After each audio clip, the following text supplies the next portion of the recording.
Oremos juntos.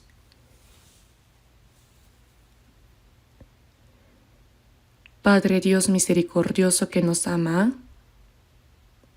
te damos gracias por llamarnos primero entre muchas personas en este mundo, por salvarnos y distinguirnos de manera santa, y por ayudarnos y guiarnos siempre con tu gran gracia, tu palabra y el poder del Espíritu Santo, para que te sirvamos y vivamos obedeciendo al proclamar el Evangelio dentro de tu iglesia donde obras. Te damos gracias porque en este momento nosotros, redimidos por la preciosa sangre del Señor, nos hemos reunido delante de ti para alabar tu gracia y amor, aprender de tu palabra y tener comunión. Creemos que en este tiempo también estás entre nosotros. Inclina tu mirada sobre cada uno de nosotros y con tu misericordiosa mano establece a cada persona más perfectamente renovada y fortalecida. Este mundo se ha vuelto cada día más malvado y caótico. Sin tu ayuda y tu guía, inevitablemente caeríamos en los pecados del mundo. Te suplicamos que nos sostengas con la mano de tu palabra, amor y poder para que podamos vivir dignamente como hijos tuyos y solo para tu voluntad y tu gloria, protégenos y ayúdanos. Te pedimos también que cuides de los hermanos y hermanas que no pueden participar juntos en este momento, donde quiera que estén, y que les concedas un corazón que confíe más en ti y se acerque a ti. Señor, te pedimos que estés y obres con todas nuestras iglesias en todo el país y con las muchas iglesias alrededor del mundo y con todos los hermanos y hermanas que aún en medio de dificultades guardan la fe y predican el Evangelio con tu palabra, gracia y el poder del Espíritu Santo para que puedan testificar con más valentía de tu Evangelio, aumentando día a día la obra de salvación y para que vivan para tu voluntad y tu gloria sin faltarles nada. Señor, que nos das la palabra necesaria a su debido tiempo y nos enseñas el camino a seguir, ayúdanos a comprender y conocer la palabra que deseas manifestarnos en este momento y tu santa voluntad. Oramos en el nombre de nuestro Señor Jesucristo. Amén. Busquemos en la Biblia. Vamos a buscar Efesios capítulo 3. Efesios capítulo 3.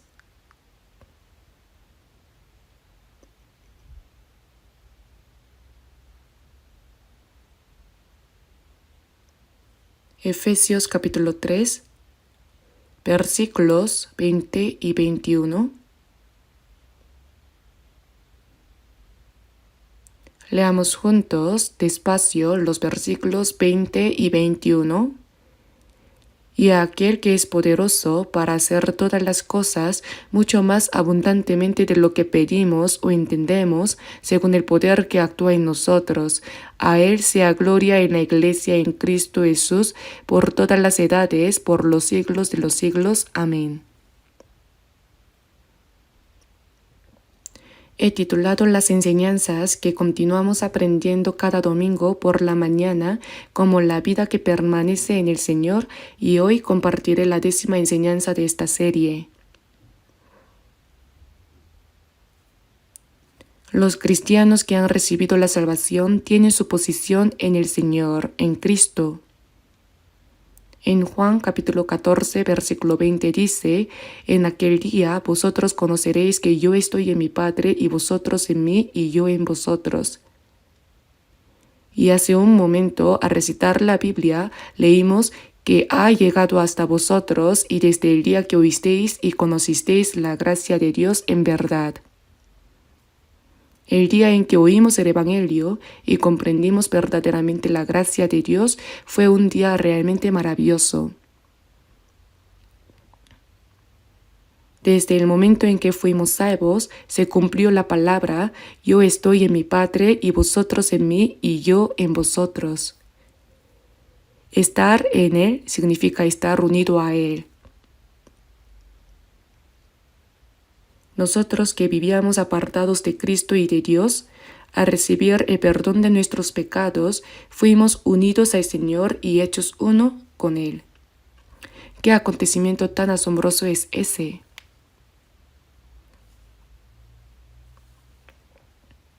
Por eso los cristianos que han recibido la salvación ahora llevan una vida que permanece en el Señor. En la Biblia la expresión en el Señor aparece innumerables veces y estamos aprendiendo, conforme a la Biblia, cómo es la vida que permanece en el Señor.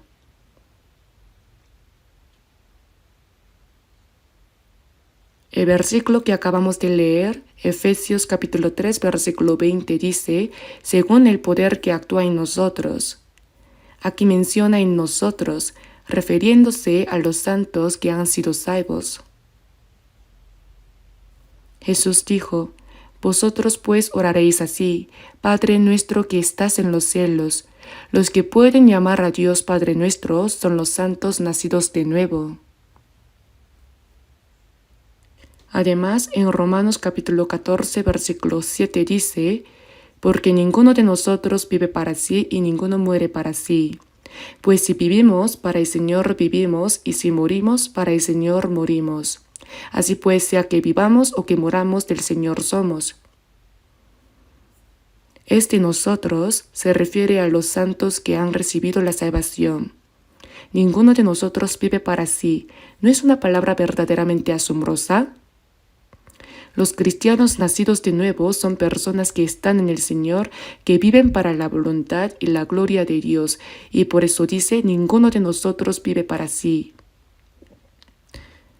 Las personas del mundo viven para sí mismas, sufren, se preocupan y se esfuerzan por sí mismas y finalmente mueren por sí mismas.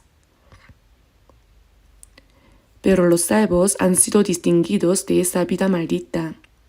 Ahora estamos en el Señor. Por eso nuestra vida está en Él, y aunque vivamos, vivimos para el Señor, y aunque muramos, morimos para el Señor. Qué gloriosa verdad es estar en el Señor, porque en Él se encuentran la vida eterna y las promesas gloriosas de Dios.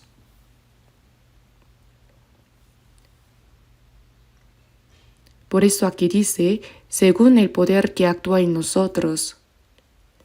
Nosotros los cristianos que hemos nacido de nuevo, la multitud unida por el Espíritu Santo, dice, según el poder que actúa en nosotros. Como está escrito en Filipenses capítulo 2 versículos 6 al 7, el cual siendo en forma de Dios, no estimó el ser igual a Dios como cosa a que aferrarse, sino que se despojó a sí mismo, tomando forma de siervo, hecho semejante a los hombres. Jesús no es un hombre, eres el Creador igual a Dios. Pero para salvar el espíritu y el alma del ser humano, dejó el lugar de igualdad con Dios y se hizo como hombre. Se manifestó en forma humana. Nació del cuerpo de una mujer y vivió durante 30 años como hijo de un pobre carpintero, igual que los demás. Probablemente nadie habría podido saber que él era el Cristo, el Hijo de Dios.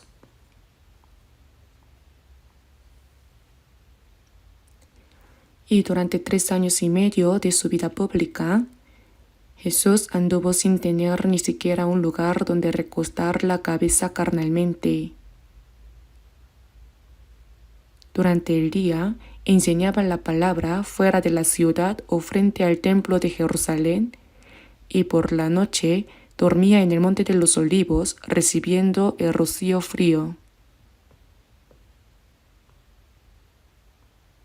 Durante esos 3 años y medio sufrió verdaderamente muchas dificultades. Sin embargo, la obra que Jesús hacía era dar vida a los muertos, limpiar a los leprosos, abrir los ojos de los ciegos, alimentar con pan a unas 5,000 personas y realizar muchos milagros. Cuando Felipe le dijo a Jesús, Señor, muéstranos el Padre y nos basta, Él respondió, el que me ha visto a mí, ha visto al Padre. ¿Cómo pues dices tú, muéstranos el Padre? Por eso en Juan capítulo 1 dice, a Dios nadie le vio jamás, el unigénito Hijo que está en el seno del Padre, Él le ha dado a conocer. Nadie ha visto a Dios, pero aquel Dios que se manifestó en carne es Jesús. A través de Jesús se reveló quién es Dios. Por eso Jesús dijo, el que me ha visto a mí, ha visto al Padre.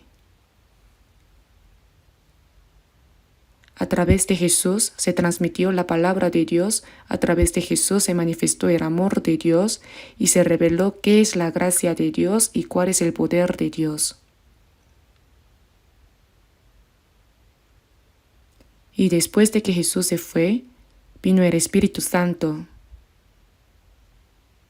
Los santos que habían sido salvos, al comprender la gracia de Dios, creyeron en la promesa de que cuando Jesús se fuera, vendría el Espíritu Santo, y así 120 personas oraban fervientemente en Jerusalén.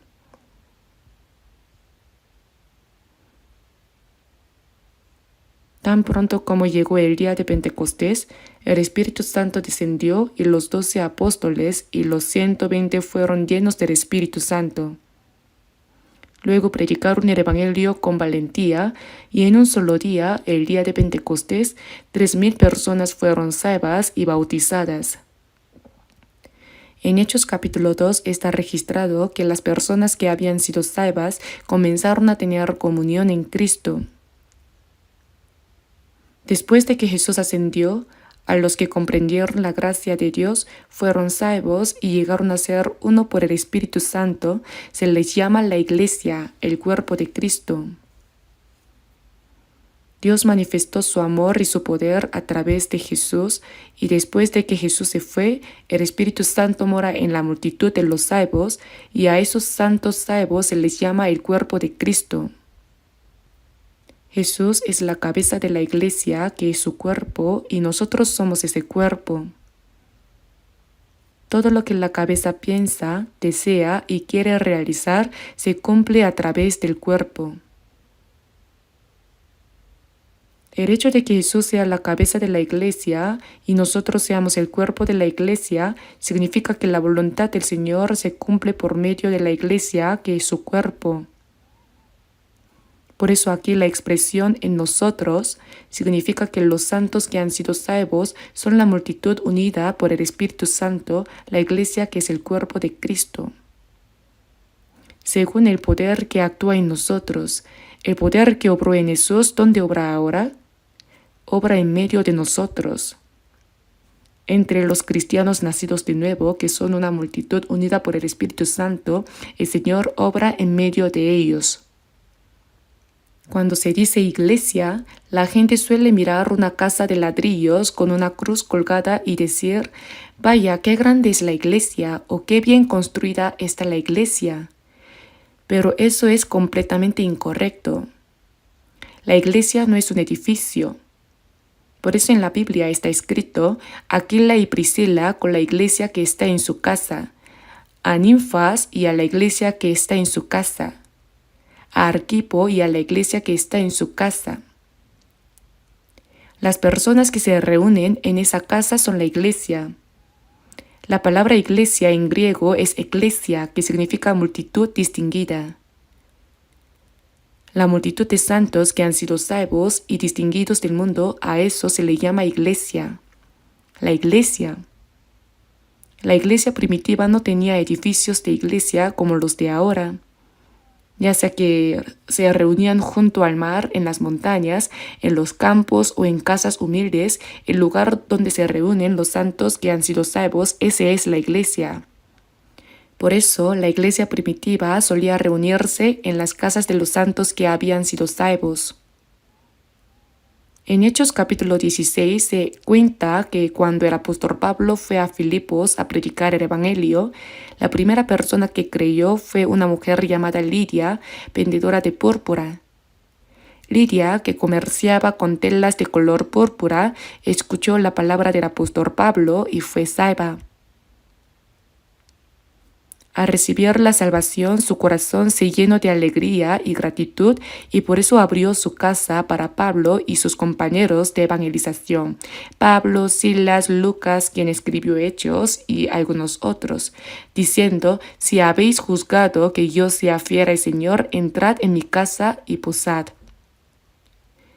Así los recibió y los atendió con hospitalidad. Por eso la iglesia de Filipos comenzó en el hogar de Lidia. Se reunían en la casa de Lidia. Mientras evangelizaba en Filipos, el apóstol Pablo fue arrestado, golpeado y encarcelado, y casi murió. Pero por medio de eso, los santos de Filipos recibieron la salvación. La iglesia de Filipos, en todo lugar a donde iba el apóstol Pablo, nunca apartó su corazón de él, sino que enviaba a una persona llamada Epafrodito, manteniendo comunicación constante y ayudando al apóstol Pablo. Incluso cuando el apóstol Pablo estaba preso en Roma, Epafrodito iba y venía entre los santos de Filipos y Pablo ayudándolo. Así la iglesia de Filipos, que comenzó en la casa de aquella hermana llamada Lidia, llegó a ser una excelente iglesia que durante toda su vida participó en la obra de predicar el evangelio del apóstol Pablo.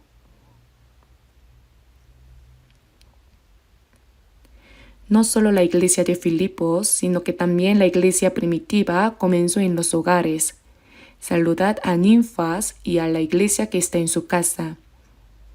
Priscila y Aquila, que predicaban el evangelio junto con Pablo, abrieron su casa para que los santos se reunieran. Aquila y Priscila con la iglesia que está en su casa.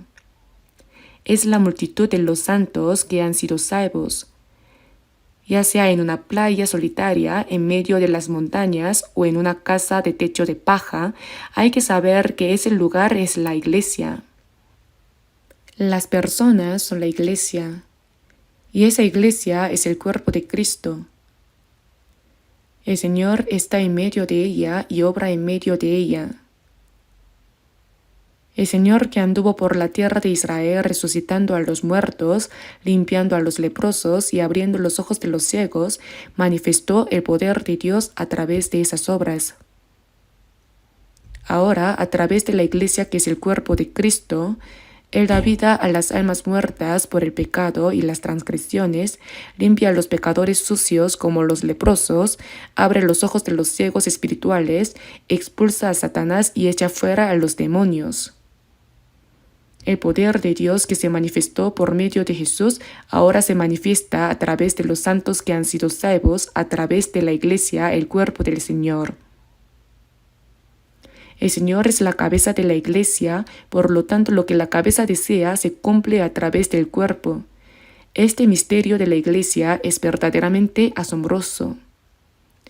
El apóstol Pablo escribió 14 libros de la Biblia, y la mayoría de ellos fueron mensajes dirigidos a las iglesias. Piensen bien en esta expresión, el poder que actúa en nosotros.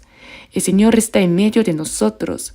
Y no está quieto, sino que obra activamente como nuestra cabeza. En medio de la iglesia está el Señor, el Espíritu del Señor obra y todas las obras que el Señor desea se cumplen dentro de la iglesia. Debemos reflexionar profundamente en esta expresión, el poder que actúa en nosotros. Si el Señor no está en medio de nosotros, entonces eso no es iglesia. Es el Señor quien obra. No es una persona famosa quien actúa, ni alguien poderoso o con autoridad quien dirige la iglesia, sino que el Señor que está en medio de nosotros es el dueño y la cabeza de la iglesia. Y el Espíritu Santo es quien obra para que la voluntad del Señor, que es la cabeza, se cumpla en nosotros. Y a aquel que es poderoso para hacer todas las cosas mucho más abundantemente de lo que pedimos o entendemos, según el poder que actúa en nosotros. Lo que pedimos. ¿Qué es lo que pide una persona que ha recibido la salvación? Hay algo que los cristianos piden con todo su anhelo. En el libro de los Hechos se ve que los santos de la iglesia primitiva se reunían para pedir a Dios que a través de la predicación del Evangelio ocurriera la obra de salvación eterna de muchas almas. Aunque había personas que se oponían al Evangelio y perseguían a la iglesia, aún en medio de eso, cuando ellos oraban fervientemente y clamaban a Dios, Dios obraba junto con ellos. Lo que pedimos, ¿qué es lo que nosotros pedimos? ¿Acaso pedimos hacernos ricos? ¿O buscamos algún tipo de comunidad carnal? ¿Pedimos poder o fama como la gente del mundo? No. Lo que pedimos es únicamente para la gloria de Dios, para que el Evangelio del Señor sea proclamado y se cumpla la obra que Dios realiza. Tal como está escrito, más busca primeramente el reino de Dios y su justicia. Pedimos que el Evangelio del reino de Dios sea predicado y oramos para que se cumpla la voluntad de Dios. Eso es lo que significa buscar el reino de Dios y su justicia, y ese es el contenido de nuestra petición más ferviente. Lo que pedimos no significa que Dios cumpla nuestros deseos carnales. La Biblia dice que Dios escucha la oración que se hace conforme a su voluntad. Hágase tu voluntad como en el cielo, así también en la tierra. ¿Y cómo se cumple en la tierra la voluntad de Dios que fue determinada en el cielo? Se cumple a través de los cristianos que viven en la tierra. Por eso dice, según el poder que actúa en nosotros, lo que pedimos. Los cristianos tienen peticiones anhelosas, eso es lo que significa lo que pedimos. Estos días, cuando los hermanos y hermanas me encuentran, se sorprenden mucho porque hace poco estuve hospitalizado unos días. Pensaron, ahora que ya está mayor, quizás sea algo grave. Pero no solo se preocuparon, sino que también oraron mucho por mí. Por eso cada vez que me encuentro con alguien me pregunta, ¿cómo está estos días? ¿Su salud? Y yo respondo, como puede ver, estoy bien. Estoy saludable gracias a la medicina de oración que he tomado. Hay realmente muchas personas que oran por mí. Eso de hecho me da una fuerza mucho mayor que tener un ejército inmenso. Porque Dios escucha las oraciones de los santos. Cuando oramos para que se cumpla la voluntad de Dios, Él se complace en escuchar nuestras oraciones. Pedid y se os dará. Él dijo que si pedimos, nos dará. Las oraciones hechas conforme a la voluntad de Dios, Él ciertamente las cumplirá. ¿Sobre qué es lo que oramos nosotros? Oramos para que se cumpla la voluntad de Dios, para que el Evangelio sea predicado y al ser salvadas más almas se convierta en gozo y gloria para Dios. Nuestra oración es una sola, únicamente una. Aunque nuestro cuerpo se encuentre en cualquier situación, eso lo encomendamos a Dios y si buscamos su reino y su justicia, Él dijo que se hará cargo de lo que nuestro cuerpo necesite. Por eso encomendamos nuestro fardo a Dios y tomamos el fardo de Dios. Intercambiamos eso con el Señor. Por eso, aquel que es poderoso para hacer todas las cosas mucho más abundantemente de lo que pedimos o entendemos, según el poder que actúa en nosotros.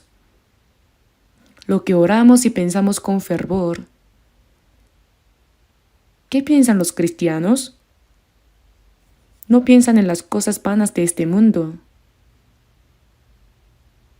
Dejamos todas esas cosas aparte y oramos con fervor para que la voluntad de Dios y su obra se cumplan y cuando siempre pensamos en eso en nuestro corazón, Él hace todas las cosas abundantemente, mucho más abundantemente. Aquel que es poderoso para hacer todas las cosas mucho más abundantemente de lo que pedimos o entendemos. Él dijo que puede hacer mucho más abundantemente de lo que pedimos. Al leer esta palabra, ¿qué les parece? ¿No se conmueve el corazón? Dios está en medio de nosotros. Él escucha nuestras oraciones. es aquel que es poderoso para hacer todas las cosas mucho más abundantemente de lo que pedimos o entendemos.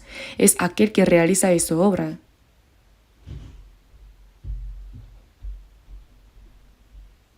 A Él sea gloria en la Iglesia en Cristo Jesús por todas las edades, por los siglos de los siglos. Por eso, dentro de la Iglesia, y la Iglesia es el cuerpo de Cristo, dice, en la Iglesia en Cristo Jesús. La expresión en se repite continuamente. En la Iglesia, en Cristo Jesús. A Él sea gloria por todas las edades, por los siglos de los siglos. Amén. ¿No está contenida una cantidad inmensa de significado en este breve versículo? De esta manera, el que actúa en nosotros no solo nos salva, sino que también obra en nosotros. ¿Qué clase de obra cumple? Concretamente, donde hay cristianos salvos, continúa obrando la salvación de otras almas. En Hechos capítulo 2, en el día de Pentecostés, 3,000 personas fueron salvas y los que fueron salvos perseveraban en la doctrina de los apóstoles, en la comunión unos con otros, en el partimiento del pan. Y cuando hacían esto, el Señor obraba juntamente con ellos, de modo que añadía cada día a la iglesia los que habían de ser salvos. El Señor estaba en medio de ellos y la obra de salvación seguía ocurriendo cada vez más. La obra concreta en la que Dios actúa es que más almas sean salvas. En Juan capítulo 15, versículo 5, Jesús dijo, Yo soy la vid, vosotros los pámpanos. El que permanece en mí y yo en él, éste lleva mucho fruto. Cuando una rama está unida a la vid, recibe la savia que sube desde la raíz, crece y da fruto. Podemos pensar que ese fruto es de dos tipos. Primero, el cambio de nuestro corazón y de nuestra vida, dando los 9 frutos del Espíritu que aparecen en Gálatas capítulo 5, versículo 22. Y segundo, hacia afuera, el que se añadan más personas salvas, lo cual también es fruto. Por eso, a los que son salvos se les llama fruto. Saludad a Efeneto, amado mío, que es el primer fruto de Acaya para Cristo. La persona salva es el fruto. Por eso, el que permanece en mí y yo en él, éste lleva mucho fruto, porque separados de mí nada podéis hacer. Separados del Señor no podemos ser guiados por el Espíritu Santo, ni vivir una vida cristiana correcta, ni predicar el Evangelio para salvar las almas de las personas. No podemos hacer nada. Así como una rama que se separa de la vid se seca, separados del Señor no podemos hacer nada. Cuando estamos unidos al cuerpo del Señor, que es la Iglesia, Jesús es la vid y nosotros somos los pámpanos. Nosotros somos el cuerpo del Señor y el Señor es nuestra cabeza. Debemos ser un cuerpo unido a la cabeza. ¿De qué serviría un cuerpo que no tiene cabeza? Jesús es la cabeza y el cuerpo de Cristo con el que Él obra no es un cuerpo que duerme, sino un cuerpo que actúa.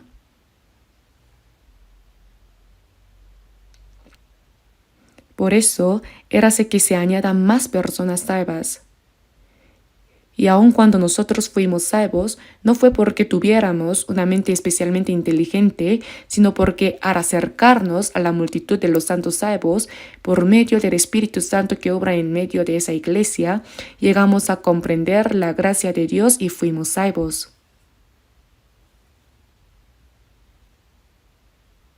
Así como cuando Jesús extendía su mano, los muertos revivían, los leprosos eran limpiados y los ciegos abrían los ojos, de la misma manera, dentro de la multitud de los santos que han sido salvos estaba el poder del Señor, y cuando alguien se acercaba a ellos, se manifestaba el poder de Dios que hacía revivir al alma muerta y limpiaba al pecador inmundo semejante a un leproso.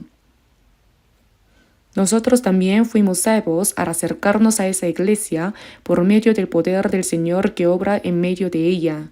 Por eso dice, según el poder que actúa en nosotros. Debemos comprender bien esta palabra. Si el Señor no obra, aunque se reúnan muchas personas, no sucede absolutamente nada.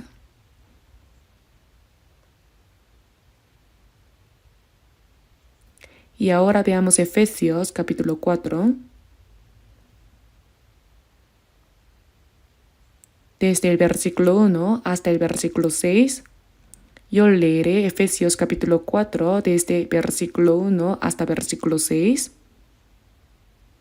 Yo pues, preso en el Señor, os ruego que andéis como es digno de la vocación con que fuisteis llamados, con toda humildad y mansedumbre, soportándoos con paciencia los unos a los otros en amor, solícitos en guardar la unidad del Espíritu en el vínculo de la paz.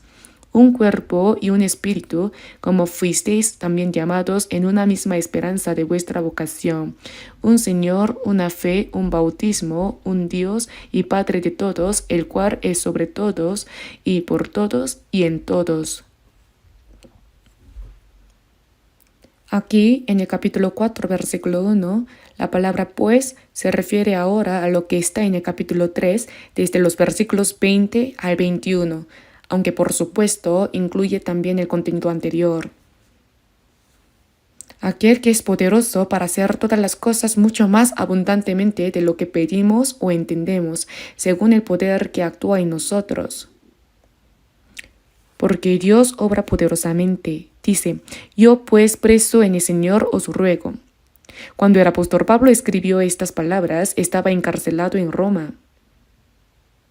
Mientras estaba preso en Roma, envió este mensaje a la iglesia de Efeso. Yo pues, preso en el Señor, os ruego que andéis como es digno de la vocación con que fuisteis llamados. El haber sido llamado se refiere a haber recibido la salvación. En Isaías capítulo 44, versículo 22 dice, yo deshice como una nube tus rebeliones y como niebla tus pecados. Vuélvete a mí porque yo te redimí. El vuélvete a mí es el llamado del Señor. En el Salmo capítulo 50, versículo 1 dice, el Dios de dioses, Jehová, ha hablado y convocado la tierra, desde el nacimiento del sol hasta donde se pone. El hecho de que esta palabra sea proclamada es la voz de Dios que nos llama. Por eso dice, andéis como es digno de la vocación con que fuisteis llamados.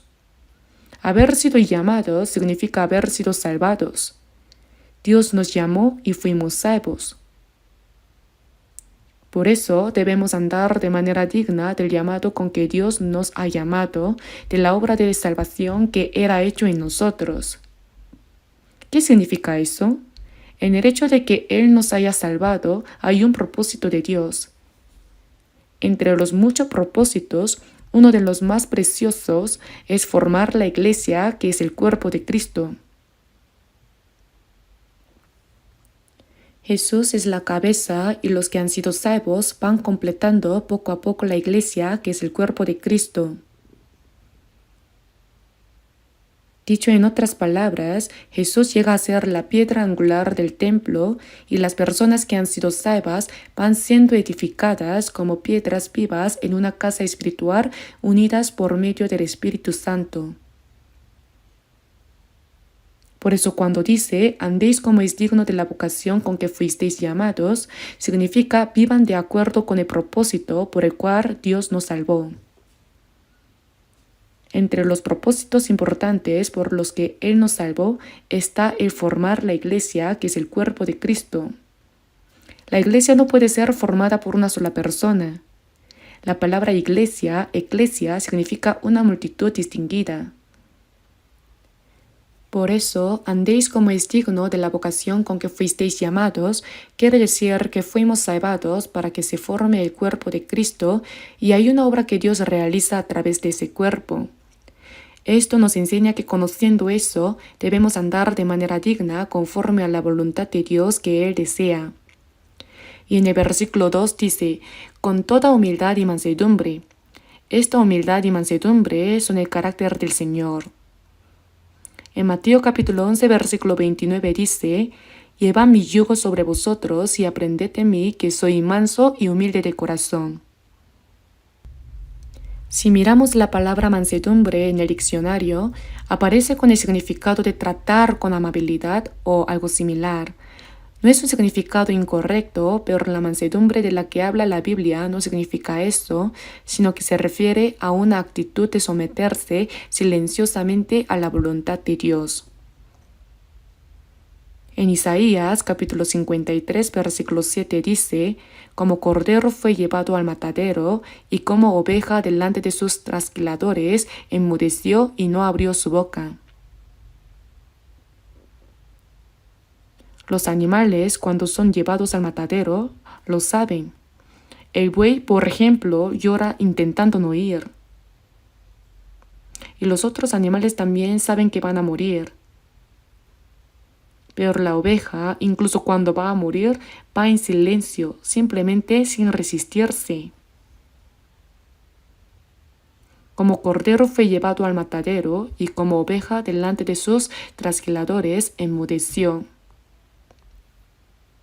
He visto matar ovejas varias veces. En Yanji, China, mientras evangelizábamos, alguien dijo: comamos carne de cordero una vez. Entonces una persona compró una oveja. Era una oveja grande y dijo que me mostraría cómo la mataban, así que me mostró. Fue la primera vez que lo vi. Solo le ataron las patas delanteras de manera algo floja. Pusieron un recipiente como una tina y colocaron la cabeza de la oveja sobre él. Luego, al clavarle el cuchillo en el cuello, la sangre empezó a salir abundantemente, pero no se resistió. Solo emitió un gemido y derramó lágrimas y luego murió. Me dio algo de pena. Me pareció compasiva. Si fuera otro animal, hubiera habido un gran alboroto. Incluso las gallinas, cuando les cortan la cabeza, ¿sabían que corren por todos lados sin cabeza, chorreando sangre? Los otros animales no mueren de manera tan dócil. Gritan de todas las formas y se retuercen desesperadamente. Pero la oveja, incluso al morir, permanece en silencio. También vi cómo mataban ovejas en Australia y vi cómo les esquilaban la lana. La oveja tenía la lana y con una máquina de esquilar se la pasaban.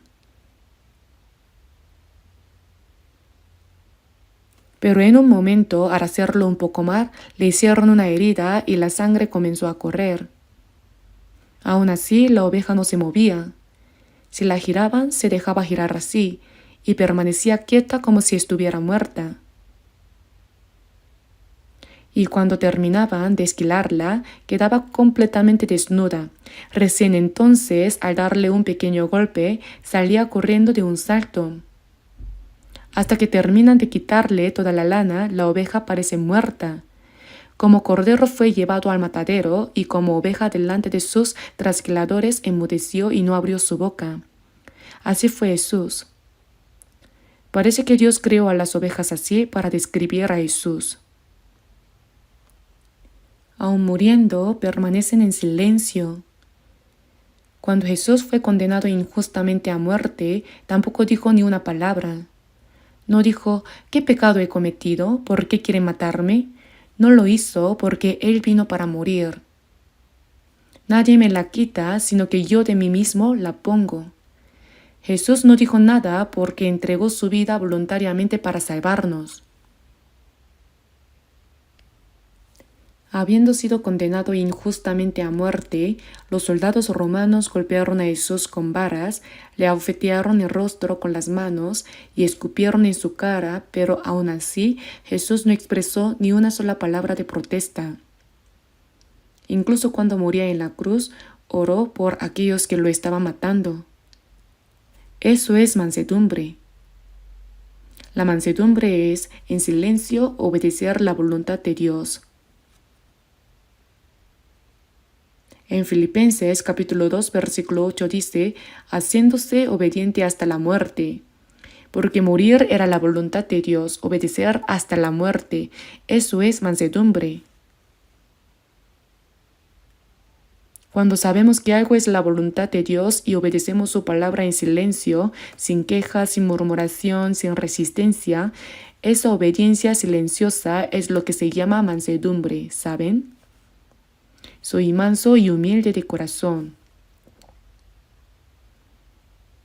La humildad es humillarse completamente delante de Dios, reconociendo que uno está en una posición en la que debe someterse absolutamente. Por eso dice, con toda humildad y mansedumbre. Así cuando obedecemos la voluntad de Dios, debemos hacerlo con el corazón del Señor. En Filipenses capítulo 2 versículo 5 dice, haya pues en vosotros este sentir que hubo también en Cristo Jesús. Se nos dice que debemos tener el corazón de Cristo que se sometió hasta la muerte, un corazón manso y humilde. Por eso Jesús dijo, llevad mi yugo sobre vosotros y aprended de mí, que soy manso y humilde de corazón, y hallaréis descanso para vuestras almas. Debemos llevar el yugo del Señor que es manso y humilde. ¿Y qué es ese yugo? Es la cruz que Jesús llevó. En el himno que el coro cantó hace un momento, había un contenido sobre llevar la cruz y seguir al Señor. Si alguno quiere venir en pos de mí, niéguese a sí mismo. Se debe abandonar sus planes, sus deseos, su terquedad, sus pensamientos y tomar su cruz. Es sufrimiento. Como el Señor llevó la cruz, nosotros no podemos seguirlo de manera ligera. También hay sufrimiento en seguir al Señor, hay sacrificio. Tome su cruz y sígame. Lleva mi yugo sobre vosotros y aprended de mí. Mientras seguimos al Señor, aprendemos de Él. Pero aprender no significa quedarse quietos, cerrar los ojos y simplemente meditar. No se aprende así. ¿Puede uno convertirse en un conductor ejemplar solo encerrándose con llave y memorizando un libro titulado ¿Cómo ser un conductor ejemplar? No, no puede. Si uno ya aprendió lo básico, debe sentarse al volante, encender el motor y comenzar a conducir.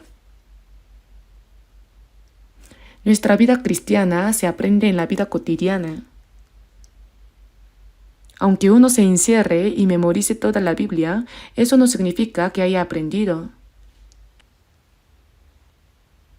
En el proceso de poner en práctica uno por uno los contenidos de la palabra, hay sufrimiento, sacrificio, obediencia y sumisión. La obediencia es cuando uno hace algo porque quiere hacerlo. La sumisión es cuando uno hace algo aunque no quiera hacerlo. Es un término militar. En el ejército no se dice obedecer una orden, sino someterse a una orden. No hay razones. A veces obedecemos, pero también hay momentos en que debemos someternos. En medio de eso aprendemos la palabra. Aprender del Señor significa llegar a parecerse a Él. Aprender del Señor es asemejarse a Él paso a paso. Por eso dice, con toda humildad y mansedumbre, que son el carácter del Señor. Soportándoos con paciencia los unos a los otros en amor. La paciencia. En 1 Corintios capítulo 13 versículo 4 dice, el amor es sufrido. En otras palabras, el amor es paciente. Lo primero es, el amor es paciente. ¿Por qué se nos dice que seamos pacientes? Porque hay cosas que son difíciles de soportar, por eso hay que soportarlas con paciencia. ¿Qué tan paciente es Dios? Un día es como 1000 años y 1000 años como un día, no queriendo que ninguno perezca, sino que todos procedan al arrepentimiento. Por eso Él espera con mucha paciencia. La paciencia es amor. Algunas personas soportan unas cuantas veces y luego dicen, ya no puedo soportar más. ¿Y entonces qué? El amor es soportar con paciencia hasta el final. El amor de Dios es un amor que tiene mucha paciencia. Nosotros, las personas, aunque dos estemos juntos, no somos iguales. Un hombre y una mujer se casan por amor, pero al principio se aman viendo el aspecto físico y con sentimientos. Al vivir juntos deben volverse uno en personalidad, pero al vivir juntos, así como los rostros son diferentes, los pensamientos también son diferentes y los caracteres también difieren. Como son distintos, cuando surgen problemas, uno puede decir, no sabía que esto pasaría al casarme. ¿Y entonces qué se hace? ¿Quién sabe todo desde el principio?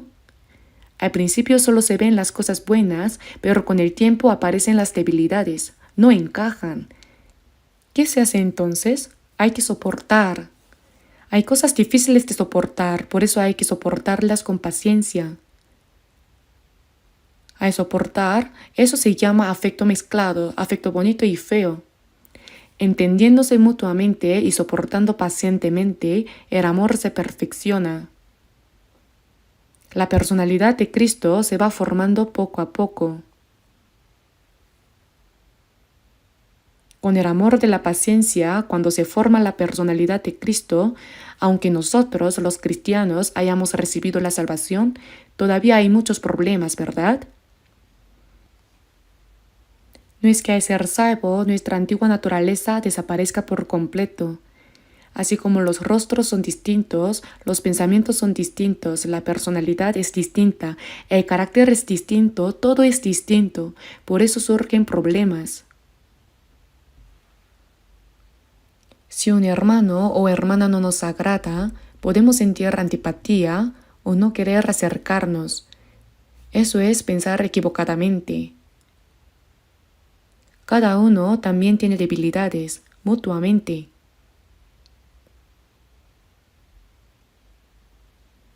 Por eso, así como el Señor nos recibió, nosotros debemos recibirnos unos a otros. Somos imperfectos y débiles, pero Dios nos recibió. Por tanto, recibíos los unos a los otros, como también Cristo nos recibió para gloria de Dios. Aunque haya problemas, son hermanos y hermanas. Incluso entre hermanos, bajo un mismo padre, hay problemas. ¿Significa eso que por no gustarnos no debemos vernos ni hablar? No. Debemos esforzarnos por entendernos, ser pacientes y mostrar amor, y poco a poco esos problemas se resuelven. Sin el amor de la paciencia, a muchos nos sería difícil llegar a ser uno en Cristo. Hacia el Señor debemos actuar con mansedumbre y humildad en obediencia, hacia las personas con paciencia. Las personas salvas, los santos, también tienen muchos problemas en lo carnal. Por eso si se hace mal, los hermanos y hermanas pueden pelearse, odiarse y surgir varios efectos secundarios. Por eso se nos dijo que recibamos a todos así como el Señor nos recibe a nosotros. El Señor nos perdona y nos recibe a todos con su gran gracia y amor. Pero nosotros, ¿por qué descartamos a los que no nos agradan y solo nos agrupamos con los que nos gustan? Esto no está bien. Como el corazón del Señor, nosotros también necesitamos ensanchar nuestros corazones para abarcar a todos. Por eso, soportándoos los unos a los otros en amor. Para que la iglesia se forme, para que muchos de nosotros lleguemos a ser un solo cuerpo, ¿no debemos soportarnos unos a otros? Soportándoos, solícitos en guardar la unidad del Espíritu en el vínculo de la paz. En el vínculo de la paz, nos hemos unido por el vínculo del amor. Hay himnos que dicen eso. Por el vínculo de la paz se logra la paz con Dios y las personas que han logrado la paz con Dios logran paz entre sí. Paz o tranquilidad. El vínculo de la paz, ¿qué es eso? Es el amor. El amor une mediante la paz.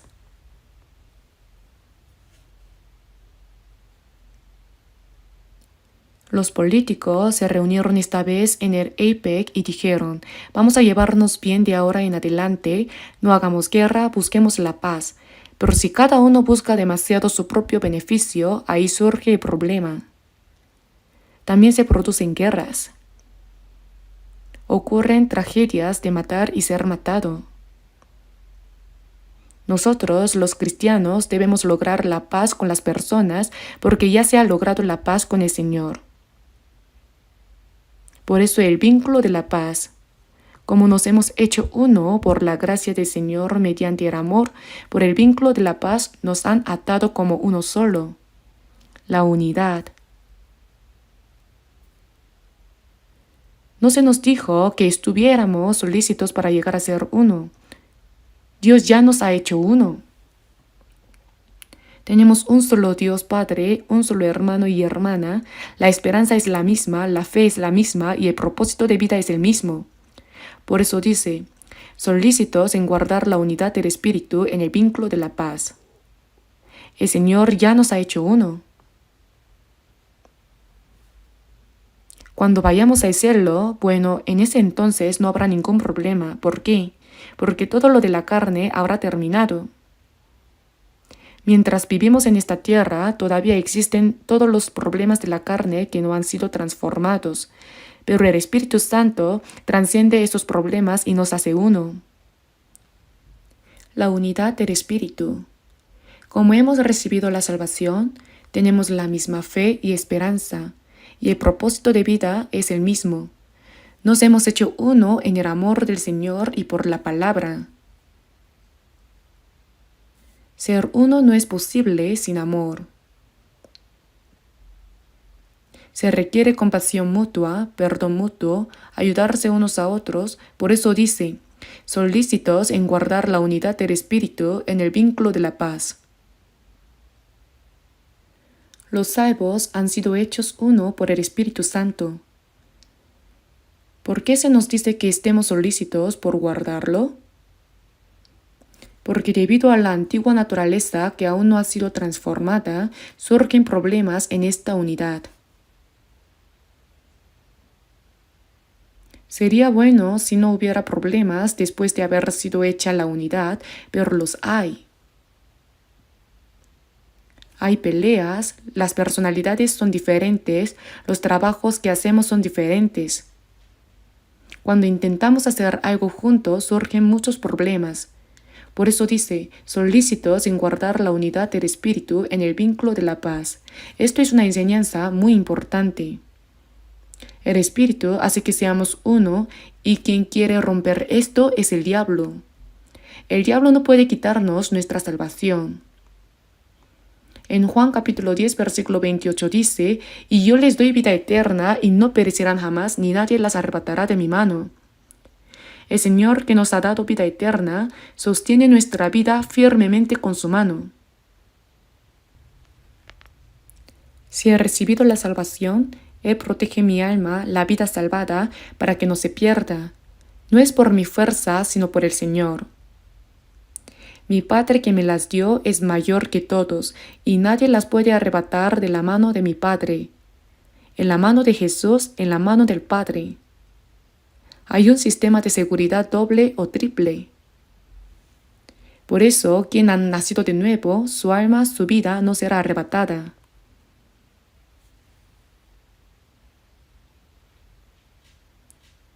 El diablo no puede arrebatar nuestra salvación, pero puede dispersar a los que han sido salvados, ¿saben? Hace que nos dividamos por todos los problemas de la carne. Por eso dijo, solícitos en guardar, esforzarse por guardar. En el huerto de Edén, Dios puso a Adán, lo puso en el huerto de Edén para que lo labrara y lo guardase. Y lo de guardar lo dijo porque hay problemas. ¿Qué significa guardar tu nación? Que hay invasores. ¿Qué significa guarda tu casa? Que existen ladrones. ¿Qué significa guarda tu salud? Que de un pequeño descuido puede aparecer la enfermedad. Lo de guardar significa que si Dios nos mandó a hacerlo es porque sabía que habría problemas. Así también solícitos en guardar la unidad del espíritu. Si no somos cuidadosos, esa unidad puede ser destruida. El diablo utiliza nuestra vieja naturaleza, que aún no ha sido transformada, para hacer que los hermanos que deberían amarse se odien entre sí y divide a aquellos que deberían estar unidos.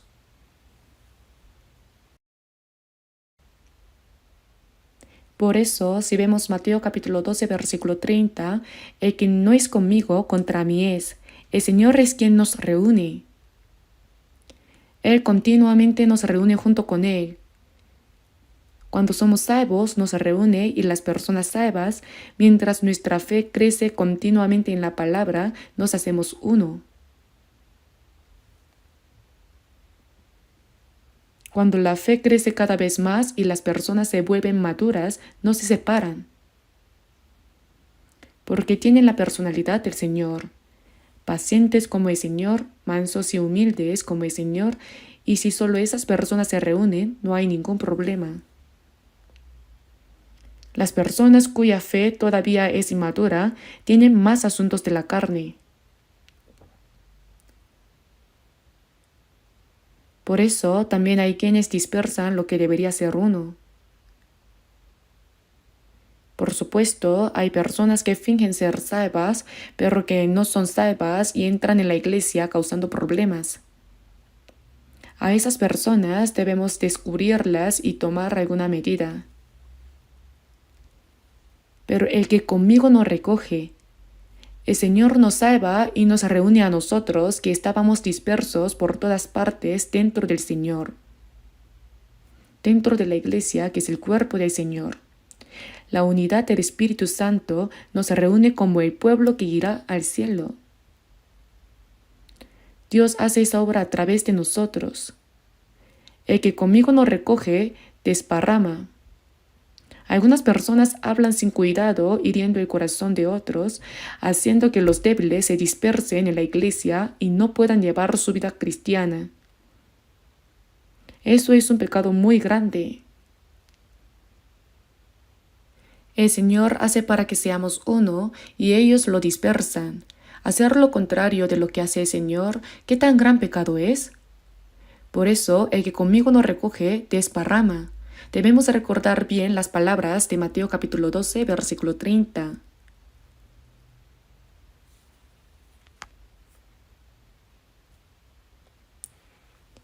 Por eso, así como los pámpanos están firmemente pegados a la vid, nosotros debemos estar firmemente pegados dentro de la iglesia, que es el cuerpo del Señor. Si no estamos dentro de la iglesia, que es el cuerpo del Señor, no podemos recibir la protección y la guía del Señor. Debemos continuar recibiendo la protección, el gobierno y la guía del Señor, y para eso debemos estar dentro de la iglesia, que es el cuerpo del Señor. Si estamos afuera, el Señor no puede hacer nada. ¿Hay algún problema pequeño? Si no nos gusta algo y nos vamos de la iglesia, ¿qué pasa? Hay un padre y una madre que nos dieron a luz. Hay hermanas, hermanos, tíos, tías, hay una familia. Y si nos vamos de la familia porque no nos gusta algo, ¿qué pasa? Nos convertimos en huérfanos y vagabundos. Si nos vamos de la iglesia porque no nos gusta algo, no solo no recibiremos la protección y el gobierno del Señor, sino que nos convertiremos en un huérfano espiritual. No se puede saber si esa persona ha recibido la salvación o no, y luego, ¿qué pasa con su vida cristiana? Se convierte en un vagabundo espiritual. Se debe aprender y crecer dentro de una familia normal para que se forme su carácter, pero si no es así, se convierte en un vagabundo. Se convierte en un huérfano y en un vagabundo. Entonces surge un problema. No debe ser así. Entonces, estar dentro de la iglesia y solícitos en guardar la unidad del espíritu es realmente una enseñanza muy importante, aunque no nos guste del todo. ¿Acaso todos los que han sido salvados se han unido perfectamente porque todo les agrada al 100%? No. Nuestro corazón también debe ser amplio como el del Señor. Aunque tengamos muchos problemas, el Señor nos ha recibido. Sin embargo, a veces pensamos que por ver que alguien tiene algún problema, podemos ignorar a esa persona como si no tuviera nada que ver con nosotros, como si no lo aceptáramos. Ojalá ese hermano o hermana desapareciera. Si no tenemos cuidado, podemos llegar a pensar así, aunque riamos. No debemos tener ese tipo de pensamiento. Sea cual sea el problema, debemos ensanchar nuestro corazón y sostener a esa persona para que no tropiece con el amor del Señor. Veamos brevemente Juan capítulo 10.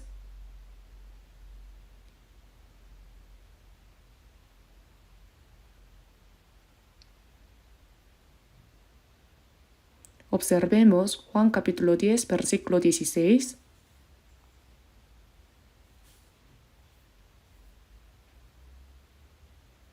Juan capítulo 10, versículo 16. También tengo otras ovejas que no son de este redil, aquellas también debo traer y oirán mi voz y habrá un rebaño y un pastor. Jesús dijo, otras ovejas que no son de este redil, ovejas y redil, ¿entienden verdad? Las ovejas que están dentro del redil. ¿Pero qué significa otras ovejas que no son de este redil? Los primeros santos salvos fueron todos judíos. Judíos, gente de Israel. Jesús vino a Israel. Y los 3000 que fueron salvos en Pentecostés también eran casi todos judíos. Pero Jesús dijo, otras ovejas que no son de este redil son los gentiles. En Jerusalén, en toda Judea, en Samaria y hasta lo último de la tierra. También debemos predicar el evangelio a los gentiles. Las otras ovejas que no son de este redil se refieren a los que serán salvos entre los gentiles en el futuro, a quienes llamo otras ovejas. También tengo otras ovejas, aquellas también debo traer. Ellos también serían guiados y aquellas, es decir, los gentiles, oirán mi voz y habrá un rebaño y un pastor. Los gentiles también serían salvos, escucharían la palabra del Señor y serían un solo rebaño con un solo pastor. El pastor principal es Jesús. El pastor que nos guía es Jesús. Algunas personas dicen, usted pastor es el pastor, ¿verdad? Bueno, es algo parecido, pero no es lo mismo. El Señor es el pastor principal y la persona que predica la palabra es un pequeño pastor que realiza la obra del Señor en lugar del pastor principal.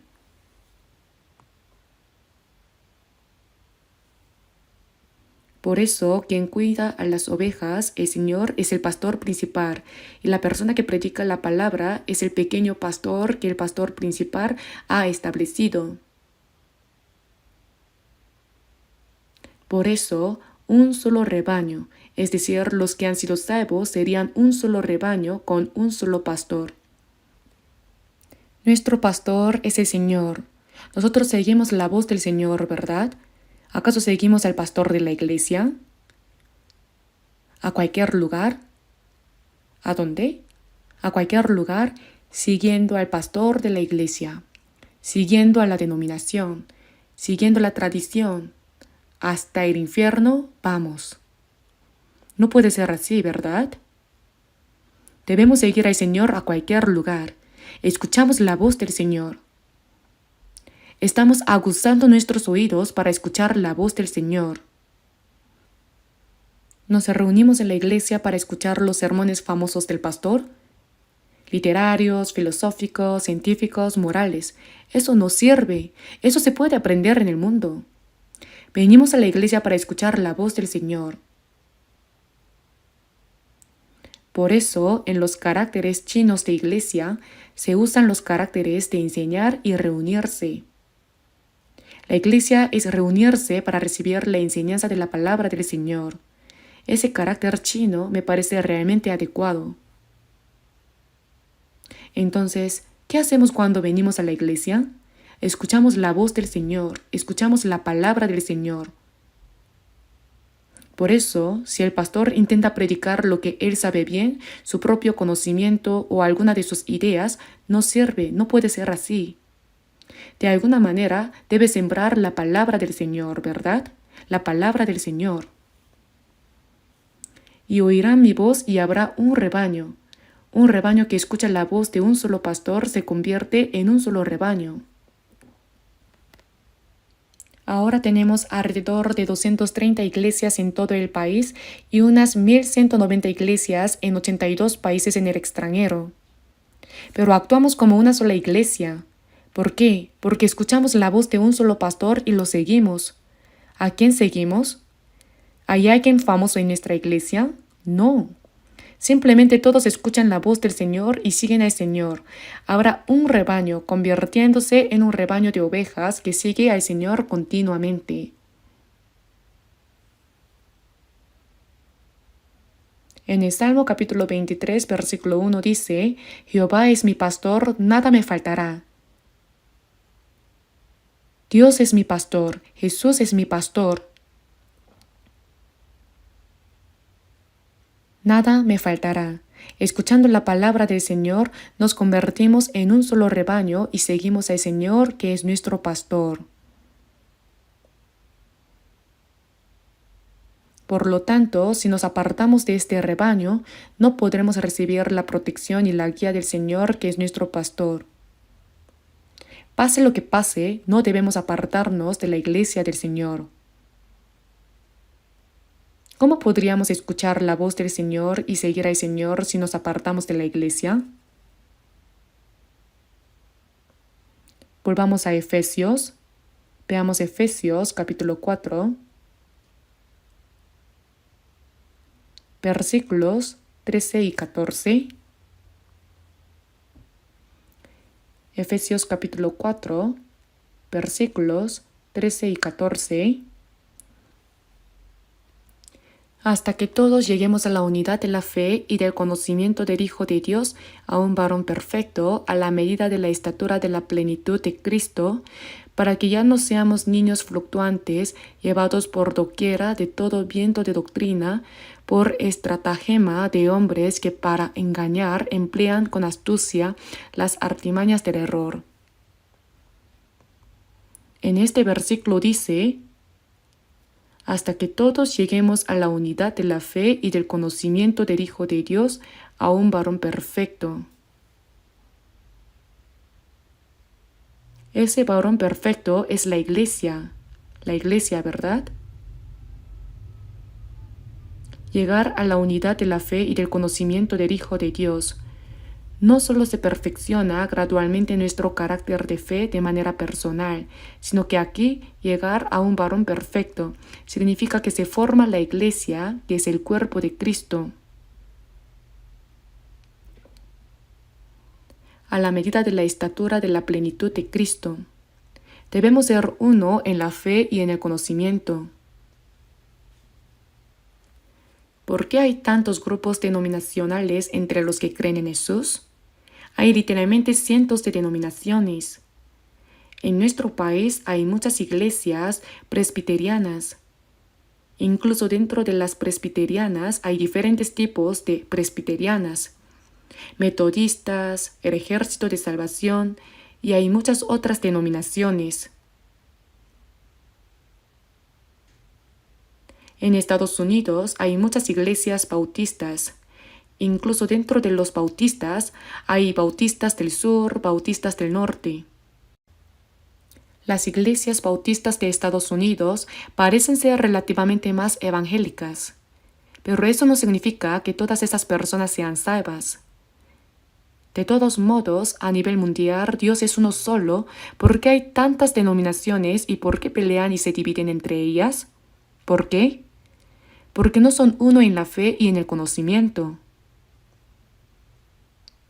Si la palabra es diferente, la fe también será diferente, ¿verdad? Si lo que se conoce cambia, la fe también cambia. Hasta que todos lleguemos a la unidad de la fe y del conocimiento del Hijo de Dios, a un varón perfecto.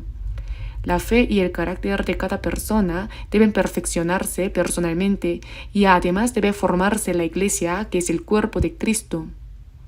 Por eso, hasta que todos lleguemos a la unidad, a un varón perfecto, a la medida de la estatura de la plenitud de Cristo, nuestra fe debe poco a poco llegar a la medida de la estatura de la plenitud de Cristo, poco a poco. Debemos ir pareciéndonos cada vez más a Cristo. En Mateo capítulo 5, sed pues vosotros perfectos, como vuestro Padre que está en los cielos es perfecto. Ahora bien, ¿cómo podría una persona llegar a ser perfecta como el Padre que está en los cielos? Si el Padre es excelente, ¿le diría al Hijo, está bien si solo llegas a la mitad de mí? No. El Padre quiere que el Hijo se parezca a Él. Dios quiere que los hijos salvos de Dios lleguen poco a poco a ser perfectos como Dios. El estándar es llegar a ser como Dios, llegar a ser como Cristo. Por eso en 1 Corintios capítulo 11 versículo 1, el apóstol Pablo dice, sed imitadores de mí así como yo de Cristo. El apóstol Pablo realmente imitó a Cristo. Imitar significa parecerse. Cuando se saca un pastel con un molde, sale exactamente igual, ¿verdad? Se parece exactamente a Jesús. ¿Quién? El apóstol Pablo. Él dijo que imitaba a Cristo, así como yo de Cristo. Aunque no sea el 100%, desde que Pablo fue salvo y fue a Roma a predicar el Evangelio hasta que murió decapitado, en toda la vida del apóstol Pablo no hay nada que reprochar, no hay motivo de censura. Es como si Cristo se hubiera reproducido. Por eso en Gálatas capítulo 6 versículo 17 dice, porque yo traigo en mi cuerpo las marcas del Señor Jesús. En el cuerpo del apóstol Pablo se manifestaron las marcas del sufrimiento de Jesús. Por eso, a la medida de la estatura de la plenitud de Cristo, debemos ir creciendo poco a poco hasta llegar a Cristo. Somos mejores que los que no creen en Jesús. Somos mejores que los que no han sido salvos. Sí, debemos ser mejores, por supuesto. Además, los que han sido recién salvos tienen más fe que los que aún son inmaduros. También, por supuesto, pero ¿cuánto más? ¿Solo un poco más?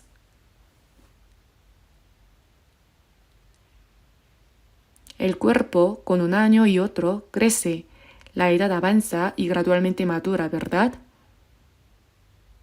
Pero la fe puede quedarse como un niño inmaduro. La fe debe crecer. Lo que decimos, lo que pensamos y lo que hacemos debe crecer también. En 1 Corintios capítulo 13 dice, mas cuando ya fui hombre dejé lo que era de niño. Cuando nuestra fe crece poco a poco, debemos dejar atrás lo que hacíamos cuando éramos niños. Yo creo que nuestra iglesia ha madurado mucho ahora, en general. Cuando nuestra iglesia comenzó, era realmente ruidosa. Cuando nos reuníamos, todos gritaban y discutían siguiendo su propio criterio y terquedad. Cuando nos reuníamos, el corazón me latía fuerte. ¿Qué pasaría ahora? Pero ahora, por mucho que nos reunamos para deliberar, todo es tranquilo. No hay nadie que cause problemas. Si se propone hacer algo, todos dicen sí y lo siguen. Cuando decimos hagamos misión mundial, ¿cuánto dinero se necesita para la misión mundial? El año pasado escuché que a través de la Oficina General de la Iglesia de Seúl se enviaron 18.200 millones de wones para la misión mundial. Yo no sé quién hizo qué ofrenda. Yo tampoco lo sé muy bien. Yo también intento hacerlo, pero no sé cuánto dio cada persona. ¿Se enfatiza que deben dar ofrendas? No, lo hacen por sí mismos. Cuando la vida cristiana crece después de la salvación, ¿lo hacen porque se les dice que deben hacerlo? No. Las personas maduras buscan por sí mismas lo que deben hacer, ¿verdad? ¿Quién le ordena a una persona madura que haga algo? Lo hace por sí misma. Tampoco llevamos la vida cristiana porque alguien nos ordene que lo hagamos. Ahora lo hacemos con un corazón alegre por nuestra cuenta. ¿Qué pagaré a Jehová por todos sus beneficios para conmigo? Cuando pensamos en la gracia del Señor, aunque muriéramos 100 veces por Él, no podríamos pagarla. Pero aunque no podamos morir 100 veces, al menos una vez debemos vivir para el Señor, ¿verdad? Por eso lo hacemos con un corazón alegre. Mi tiempo, mi material, mi libertad, mi felicidad, todo puedo entregarlo al Señor. Dios le dio a Abraham a su hijo Isaac a los 100 años. En aquel tiempo Isaac habría tenido unos 14 años, creciendo muy bonito. Abraham tenía muchas riquezas, además de su esposa anciana, pero aún más importante ahora su amado hijo Isaac. Algo que no podía cambiar por nada, más valioso que su propia vida. Y entonces, ¿qué le dijo Dios? En Génesis capítulo 22 dice, «Toma ahora tu hijo, tu único Isaac, a quien amas, y vete a tierra de Moría y ofrécelo allí en holocausto sobre uno de los montes que yo te diré». Como cuando se sacrifica un cordero en el fuego, esta vez le dijo que ofreciera a su hijo Isaac, su hijo único amado. ¿Ustedes qué piensan? ¿Acaso Abraham dijo, Dios, ¿no dijiste que a través de Isaac harías que mi descendencia sea tan numerosa como las estrellas del cielo, y ahora me dices que lo mate y lo ofrezca? ¿Se volvió loco Dios? Yo no puedo hacer eso. Además, debo discutirlo con mi esposa. Necesito tiempo para pensar. Pero si se hubiera pensado, ¿qué buen pensamiento habría podido salir de eso? Si se lo decía a su esposa, ella podría haber respondido, parece que Dios también se volvió loco. Escuchaste mal, primero mátame a mí. ¿Qué se hubiera podido hacer entonces? No se hubiera podido hacer. Pero Abraham dijo sí. Respondió inmediatamente y se levantó de madrugada. Vamos al monte Moriah. No debía discutir. No debía retrasar el tiempo. Temprano en la mañana se levantó. Vamos al monte Moriah. En la portada del libro de vida que salió esta vez se ve a Isaac atado, solo las manos atadas. Lo recostó sobre la leña, sacó el cuchillo, listo para matar a su hijo único Isaac. Dibujaron esa imagen. El hermano que dibujó eso lo hizo muy bien. Justo estaba a punto de apuñalarlo. Si se hubiera demorado un segundo, lo habría hecho. Pero Dios dijo, ¡alto! Abraham, Abraham. ¿Qué tan urgente era? Dios lo llamó 2 veces. Está bien. Porque ya conozco que temes a Dios, por cuanto no me rehusaste tu hijo, tu único. Pasó la prueba. Dios a veces nos pone a prueba, ¿saben?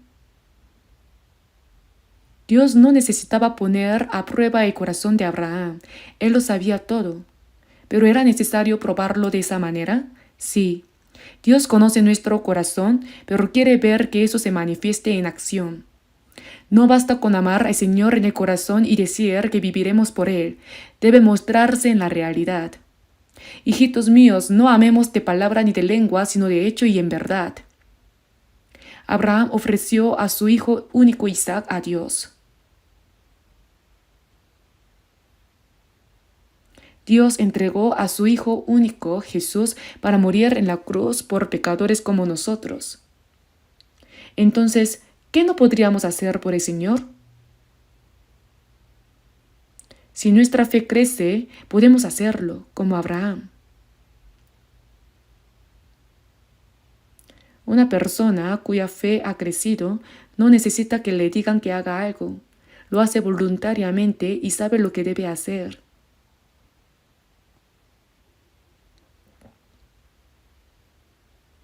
Por eso nuestra fe llega a un varón perfecto a la medida de la estatura de la plenitud de Cristo.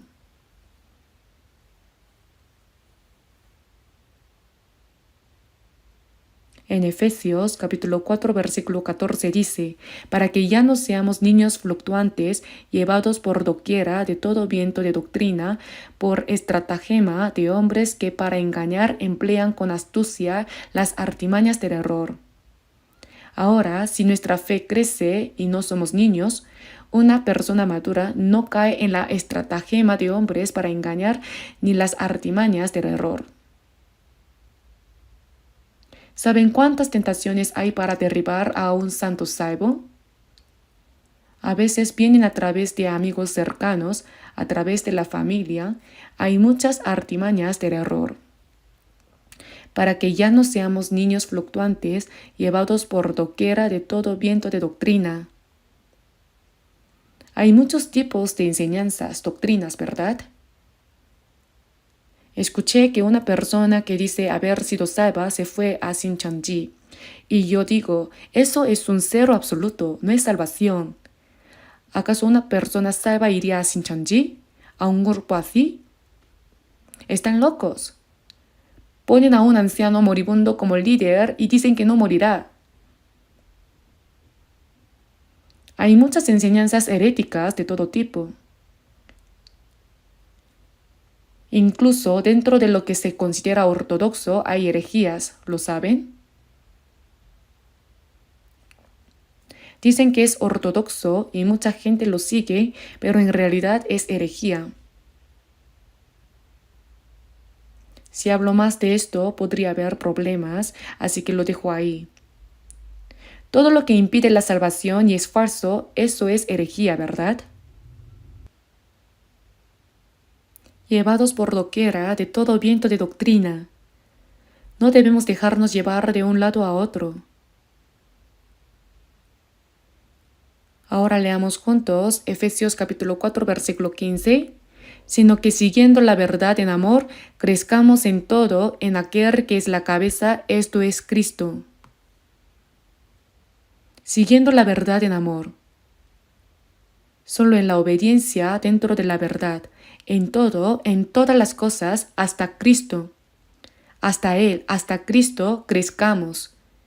Debemos crecer poco a poco, poco a poco, poco a poco, hasta parecernos al Señor, como hasta Cristo. Crezcamos en aquel que es la cabeza, esto es Cristo. Leamos también el versículo 16 juntos.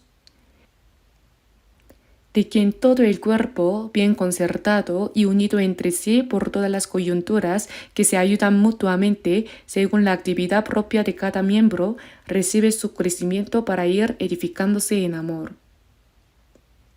De quien, de Él, es decir, Jesús, todo el cuerpo, desde la cabeza hasta todo el cuerpo, bien concertado y unido entre sí por todas las coyunturas que se ayudan mutuamente.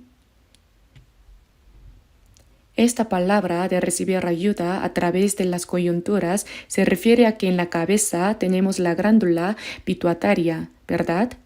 Esta provee a todo el cuerpo completamente, por eso todo el cuerpo crece. Antes, cuando evangelizaba en la región de Joná, había una persona que venía a la iglesia. Su cuerpo estaba completamente formado, pero era bajito, porque el médico, al operarle un ganglio linfático, cometió un error y cortó algo. Ya no pudo crecer más.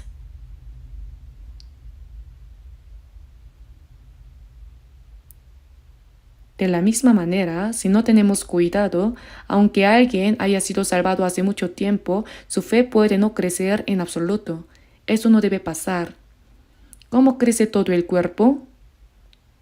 La ayuda del Señor no viene directamente a mí. Deben saber eso. Viene a través de las coyunturas, ¿lo saben? Es suministrada desde la raíz. Los pámpanos salen del tronco de la vid y se unen a otros pámpanos vecinos para crecer. Este cuerpo también recibe ayuda a través de las coyunturas. La ayuda de la cabeza llega a un miembro y luego a otro miembro. Deben saber que la ayuda del Señor viene a mí a través de los hermanos y hermanas salvos. Todos nos estamos ayudando mutuamente. bien concertado y unido entre sí por todas las coyunturas que se ayudan mutuamente, comunicándose unos con otros y uniéndose según la actividad propia de cada miembro. La actividad propia de cada miembro se refiere a lo que la mano debe hacer, lo que el pie debe hacer. Según la actividad propia de cada miembro, recibe su crecimiento para ir edificándose en amor. ¿Qué es la actividad propia de cada miembro? Hay algo que puedo hacer. Lo que puedo hacer es el don que me ha sido dado, la actividad propia de cada miembro. No debemos intentar hacer algo que no podemos hacer. ¿Puede la mano decir, como la boca come, yo también voy a comer, y ponerse a manipular torpemente la comida? La boca tiene su función, la mano tiene su función, el pie tiene su función. Lo que hace la mano, el pie no puede hacerlo. Lo que hace el pie, la mano no puede hacerlo. Debemos encontrar lo que podemos hacer naturalmente. Lo que no podemos hacer, no debemos intentarlo.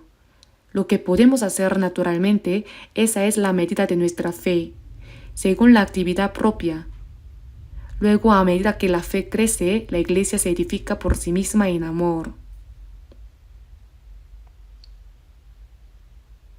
Por eso es la vida de permanecer en el Señor.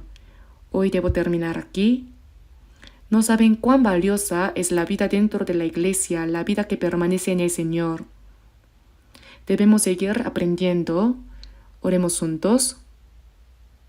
Padre Dios misericordioso, te damos gracias por habernos salvado y por colocarnos como miembros dentro de la Iglesia, que es el cuerpo del Señor donde tú obras, y por guiarnos a obedecer la palabra de nuestro Señor, la cabeza, y a vivir conforme a su voluntad. Te pedimos que nos gobiernes con tu palabra, sabiduría y el poder del Espíritu Santo para que podamos vivir el resto de nuestra vida para tu voluntad y gloria.